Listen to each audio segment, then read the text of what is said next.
ஆண்டவரும் அறிமுகமாக்கிய இயேசு கிறிஸ்துவின் இனிதான நாமத்தில் உங்கள் ஒவ்வொருவரையும் வாழ்த்துகின்றேன். இந்த மாதத்திலே கர்த்தர் உங்களை அதிகமாக வல்லமையாக எடுத்து பயன்படுத்தி ஆண்டவர்களுக்கு கிருபை தருவாராக. 89வது சங்கீதம் 21வது வசனம். என் கை அவனோட உறுதியாக இருக்கும், என் புயம் அவனை பலப்படுத்தும். தாவீதுக்கு ஆண்டவர் சொன்ன வாக்கு தத்தம், என்னுடைய கை அவனோட உறுதியாயிருக்கும். ஆண்டவர் தாவீதுடைய கரத்தை உறுதியாக பற்றி கொண்டிருப்பதை இங்கே அவர் சொல்லுகின்றார். தாவீதுடைய வாழ்க்கையை நம்ம பார்க்கும்போது ஆச்சரியமான அற்புதமான காரியங்கள்லாம் நம்ம பார்க்கின்றோம். கர்த்தருடைய கரம் மட்டும் அவரோடு கூட இல்லை என்று சொன்னால், உறுதியா இருக்கவில்லை என்று சொன்னால் எதையும் அவர் சாதித்திருக்க முடியாது.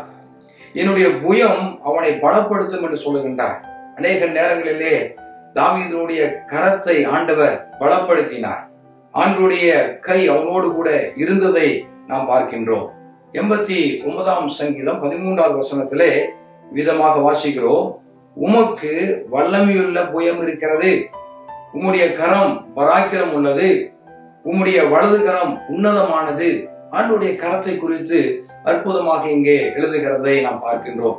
தாவீது இதெல்லாவற்றையும் அனுபவித்திருந்தார். ஆகவே ஆண்டவருடைய கரம், ஆண்டவருடைய புயம் அவனோடு கூட இருந்தது. அது பராக்கிரம் உள்ளதாக இருந்தது, அது உன்னதமானதாக இருந்தது. தாவீதுக்கு இருந்த அதே கிருபைகளையும் வல்லமைகளையும் ஆண்டவர் நமக்கும் இன்றைக்கு தரக்கூடியவராக இருக்கின்றார். ஆகவே ஆண்டவருடைய கை தாவீதோடு இருந்ததை போல கர்த்தருடைய கை உங்களோடு கூட இருக்குது என்பதை விசுவாசிங்கள். இரண்டாவது, உம்முடைய வலது கரம் என்னை தாங்குகிறது என்று சொல்லி 18ஆம் சங்கீதம் 35வது வசனம் சொல்லுகிறது. உமது வலது கரம் என்னை தாங்குகிறது. தாவீது இதைத்தான் அனுபவித்திருந்தார். ஆண்டவருடைய கரம் என்னை தாங்குகிறது. இன்றைக்கும் அவருடைய கரம் உங்களை தாங்குகிறது. அருமையானவர்களே, தாயின் கருவிலிருந்து இந்த நேரம் வரைக்கும் ஆண்டவருடைய கரம் உங்களை தாங்கி இருக்கிறது. வேதத்துல வாசிக்கிறோம், என்னுடைய நீதியின் வலது கரத்தினாலே நான் உன்னை தாங்குவேன். ஆண்டவருடைய வாக்கு தத்தங்கள் ஒவ்வொரு நாள் நம்ம கிரியை செய்கிறது. அவர் நம்மை தாங்குகிறவர், நம்மை ஏந்துகின்றவர், நம்மை சுமக்கிற ஒரு ஆண்டவராக அவர் இருக்கின்றார். ஆகவே அவருடைய கை தாவீதோடு கூட உறுதியாய் இருந்தது. அது அவனை பலப்படுத்தக்கூடியதாக இருந்தது. இரண்டாவது, கர்த்தருடைய கரம் அவனை தாங்கினது. இன்றைக்கு நம்மையும் தாங்கக்கூடியதாக இருக்கிறது.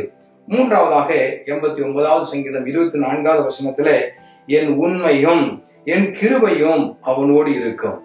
அவனை ஆண்டவர் அபிஷேகம் பண்ணி அவனை தெரிந்தெடுத்து கண்டுபிடித்து அவருடைய அளவற்ற ஆசீர்வாதத்தினாலே தாவீதை கர்த்தர் என்ன பண்ணுகின்றார், என்னுடைய உண்மையை நான் உனக்கு காண்பிக்கின்றேன், என்னுடைய கிருபையும் உன்னோடு கூட இருக்கும் என்று சொல்லி தாவீதுக்கு ஆண்டவர் பலப்படுத்த ஒரு ஆண்டவராக இருந்தார்.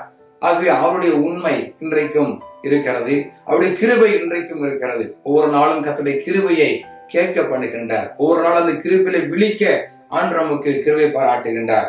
ஆகவே தாவீதுக்கு உண்மையில் ஒரு ஆண்டவராக அவர் இருந்தார். தாவீதுக்கு ஆண்டவர் ஏராளமான கிருபைகளை ஆண்டவர் கொடுத்தார். ஆகவே இன்றைக்கு உங்களுக்கும் அமிதமான உண்மையும் கிருபையும் ஏராளமாய் கர்த்தர் உங்களுக்கு தந்து வழி நடத்துவாராக. முதலாவதாக, கர்த்தருடைய கை உறுதியாக உங்களுக்கு இருக்கிறது, அவருடைய புயமும் உங்களை பலப்படுத்தக்கூடியதாக இருக்கிறது. இரண்டாவது, கர்த்தருடைய வலது கரம் உங்களை தாங்கக்கூடியதாக இருக்கிறது. மூன்றாவது, அவருடைய உண்மையும் அவருடைய கிருபையும் உங்களோடு கூட இருக்கக்கூடியதாக இருக்கிறது. ஜெபிப்போம்.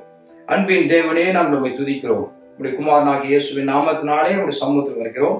இந்த வார்த்தையை கேட்கின்ற ஒவ்வொரு மீதும் ஆண்டவரே உம்முடைய கை, உம்முடைய புயம், ஆண்டவரே உம்முடைய வலது கரம், உம்முடைய உண்மை, உம்முடைய கிருபை உங்களுடைய வாழ்க்கையை நிறைந்திருக்கிறபடியால் உமக்கு ஸ்தோத்திரம். செய்கிற காரியங்கள் எல்லாம் கர்த்தர் வாய்க்க பண்ணுவீராக.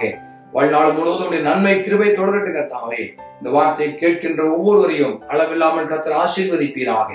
இயேசு கிறிஸ்துவின் நாமத்தினாலே ஜெபிக்கின்றோம் நல்ல பிதாவே, ஆமென். கர்த்தர் உங்களை ஆசீர்வதிப்பாராக. God bless you.